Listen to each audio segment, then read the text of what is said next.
Jopay! Yeah. Kamusta ka na? Shoutout sa mga shoutout sa akin o bumabate. Nakakala ko si Monty. Hindi ako yung band ng mayonnaise, pero kaya kita bigyan ng mayonnaise. Andrew E. o Francis M. Let's go. Gusto ko lamang nasubukan na makipagsabayin sa mga iniidolo. Kahit na maghirap maubusan pa, mga barakong dala, pinagsisiksi ko to. Di nawawalan ng pag-asa, sana matamasa, bisa makasama, makalis sa makatang dumidikdik, siksik, liglig, bit-bit. Mga letrang binalasa, pinipilit kong makakagbakbakan. Sinisilban kapag sinabing ratrata, palagi itong handang makipagmanggan. Kapag sinabing bensyo, talagang panlaban. Kaisang aspeto, laging respeto, pinapairal ko. Ang gusto mo na ilabas, nakatago kung halima, makinig ka dahil di na mapigilan to.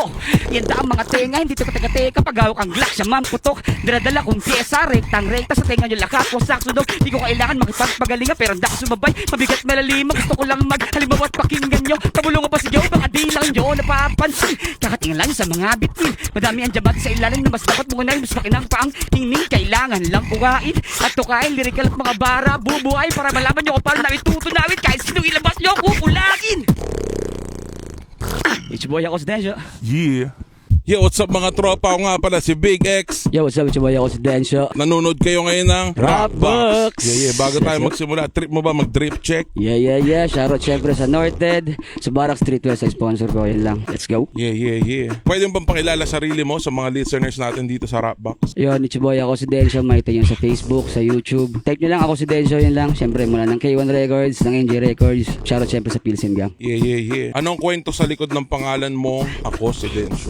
Siguro sa pangalan ko yun. Normal na Dota boy lang eh. Yun lang, yun yung pangalan ko dati. Tapos malang maisip, tapos tinuloy-tuloy ko na. Nakaalis ka na ba sa Herald 1? Dota boy, Herald 1 ka pa rin. Dota 1 kasi. Trust talkin mo na. Paano ka nagsimula sa hip-hop? Ano ang nag-udyok sa'yo para magsulat ng kanta? Nag-start lang ako nung pandemic days.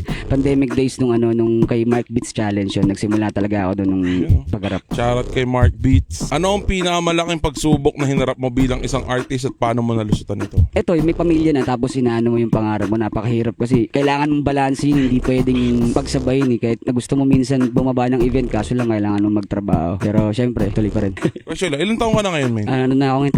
35. 35. So, na-discover mo yung rap 30 years old. 13 lang ako. Ito kasi nagabanda ako dati. Ayun, doon ako nag-start talaga sa music. Pero music na ako, bata pa lang. Pa lang ako, grade school. Kasi ngayon, natrapan mo maging rap. Sa rapper ka na. Oo, Full-time rapper ka na. kasi yung hirap nung sa banda dahil kailangan magkakasama kayo. May mga pamilya ng bandmates ko eh. So yun, sa rap, na-inlove din ako. Tapos pwede naman pala siyang gawin na instrumental. So yun. Pero dati, yung banda mo, nagbabanda ka pa rin. Hindi na kasi may mga na kami, pamilyado na. Sinusubukan mag-jam pero bihira na rin talaga once in a blue moon. Sigurado ako pag nagpe-perform kayo ng banda mo, lagi mo kinakanta yung bagsakan. Totoo. Diba? Yun lang yung kinakanta ng banda. Dito na si Chito. Doon din ako nag-start talaga sa pag-rap ng Diba? Hindi ko rin alam ba saan dito.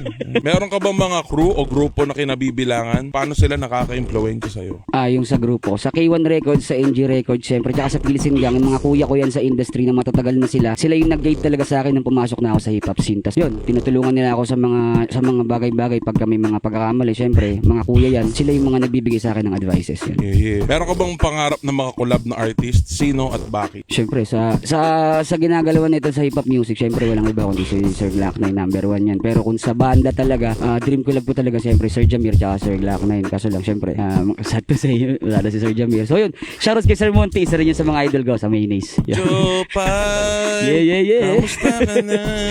Shoutout sa mga shoutout sa akin o bumabate. Nakakala ko si Monty. Hindi ako yung band ng mayonnaise. Kaboses pa. Pero kaya kita bigyan ng mayonnaise.